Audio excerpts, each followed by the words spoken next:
புதிய தலைமுறை நேயர்களுக்கு வணக்கம். திமுக கூட்டணியில் மிகப்பெரிய சவாலை சாதனையாக மாற்றிருக்காரு முதலமைச்சர் மு.க. ஸ்டாலின். ஆனால் இதே மாதிரி ஏராளமான சிக்கல்கள் இருக்குது. அதெல்லாம் அவர் எப்படி சரி பண்ணுவார் அப்படிங்கிறது தான் நம்ம இப்போ பார்க்க போகிறோம். 2026 சட்டப்பேரவை தேர்தல் காலத்தில் திமுக கூட்டணி மிக வலிமையான கூட்டணியாக இருக்கிற ஒரு தோற்றத்தை பெற்றிருக்கு. 20 கட்சிகள் அமைப்புகள் அப்படின்னு சொல்லி திமுக கூட்டணி ரொம்ப ஸ்ட்ராங்காகவே இருக்குன்னே சொல்லலாம். இந்த கூட்டணியில் இப்போ ஒரு பிரச்சனை, மிகப்பெரிய பிரச்சனை வந்தது. திமுக காங்கிரஸ் இடையேயான உறவு தான். அந்த பிரச்சனையை மிக நேர்த்தியாக கையாண்டு முதலமைச்சர் மு.க. ஸ்டாலின் அதை சாதுர்த்தியமாக சரி பண்ணியிருக்காரு அப்படின்னு சொல்லலாம். ஏன்னா 20 வருஷத்துக்கு மேலே திமுகவும் காங்கிரஸும் கூட்டணியில் இருக்காங்க. இடையில மட்டும் ஒரே ஒரு கேப்பு 2014 நாடாளுமன்ற தேர்தல். மற்ற நேரத்துலலாம் 2 கட்சிகளும் ஒற்றுமையாக இருந்து இதுவரைக்கும் தேர்தலை சந்திச்சுட்டு வராங்க.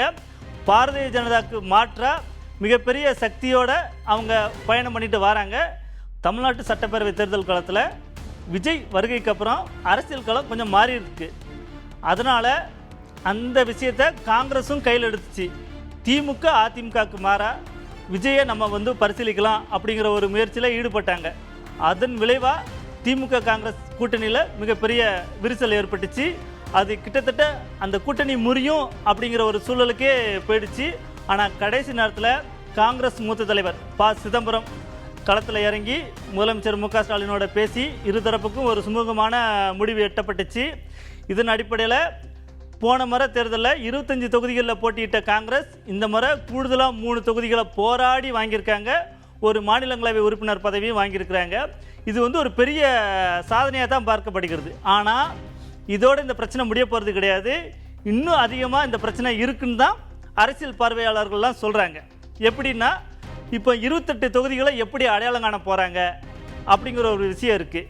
இதே திமுக காங்கிரஸுக்கு இடையே புதுச்சேரியிலையும் இப்போ ஒரு பிரச்சனை போயிட்டுருக்கு. கூட்டணிக்கு யார் தலைமை தாங்குவா அப்படின்னு.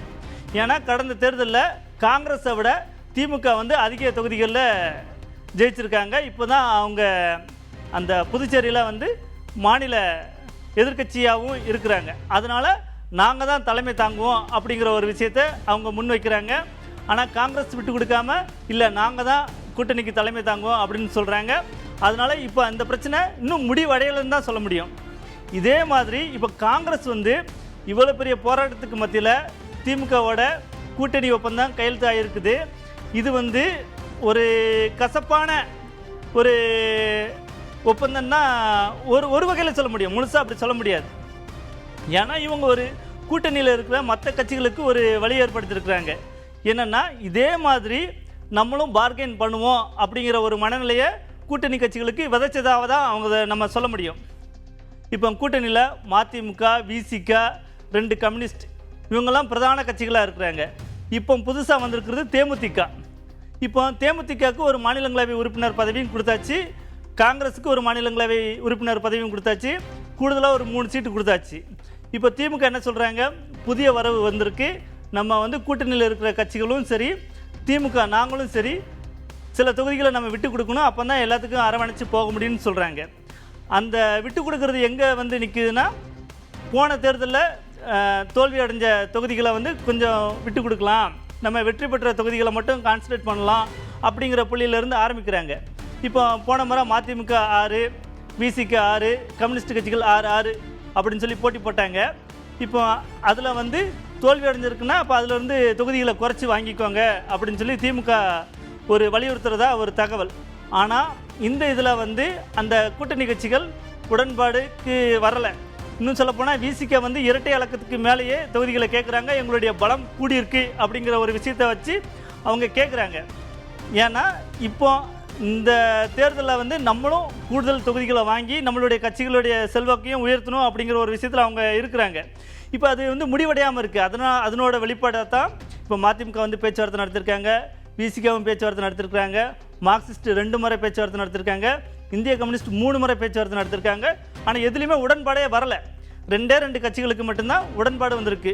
பெரிய கட்சினா காங்கிரஸ் 28 தொகுதின்னு சொல்லிட்டு ஒப்பந்தம் போட்டாங்க.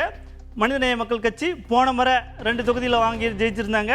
அதே மாதிரி இந்த முறை 2 தொகுதிகளை அவங்க வாங்கியிருக்காங்க, ஒப்பந்தம் ஆயிடுச்சு. இந்திய யூனியன் முஸ்லீம் லீக் போன முறை 3 தொகுதியில் நின்னாங்க, இந்த முறை 2 தொகுதி தான் வாங்கி அவங்களுக்கு கிடச்சிருக்கு. ஏன்னா போன முறை 3 தொகுதியில் நின்று வாங்கி அதில் தோல்வி அடைஞ்சாங்க. இப்போ அதனால் 2 தொகுதியாக குறைச்சிருக்கிறாங்க. ஆனால் அதுக்கப்புறம் இவ்வளோ நாளாக வந்து அந்த கூட்டணியை வந்து அடுத்த கட்டத்துக்கு வந்து போகலை.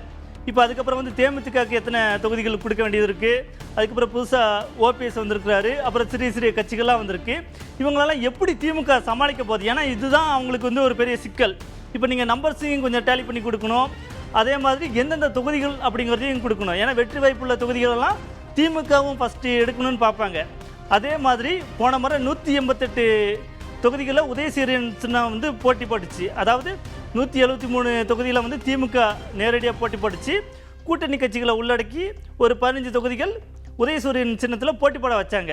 இப்போ அதே மாதிரி அதே அளவுக்கு ஒரு 170 165 அந்த ரேஞ்சில் போட்டி போடணும்னு திமுக தீவிரமாக இருக்குது. ஏன்னா 2006 தேர்தலில் நடந்த மாதிரி இந்த முறை நடக்கக்கூடாதுன்னு சொல்லி திமுக ரொம்ப கவனமாக இருக்கிறாங்க. 2006 தேர்தலில் என்ன நடந்துச்சுன்னா, ஒரு மைனாரிட்டி கவர்மெண்ட் அப்படிங்கிற ஒரு பேர் எடுத்து 100 தொகுதிகளுக்கும் குறைவாக தான் திமுக ஜெயிச்சது.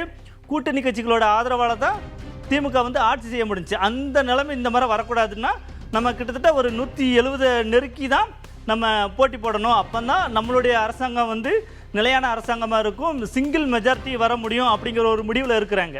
தேமுதிகவை பொறுத்த வரைக்கும் பாஜக கூட்டணியில் கடைசி வரைக்கும் பேச்சுவார்த்தை நடத்திக்கிட்டு இருந்ததா ஒரு பேச்சு. ஏன்னா பாஜக தலைவர்கள் அதிமுக தலைவர்களோட பிரேமலதா இருக்கிற மாதிரி புகைப்படங்கள்லாம் வெளிவந்துச்சு. அப்போ நீங்கள் அந்த சைடும் பேசிக்கிட்டு இருக்காங்க, இந்த சைடும் பேசிக்கிட்டு இருக்காங்க. கொள்கை அளவில் அவங்கள வந்து இப்போ இருக்கிற விசிக கம்யூனிஸ்ட் மதிமுக மாதிரி ஒற்றுமையாக இல்லை.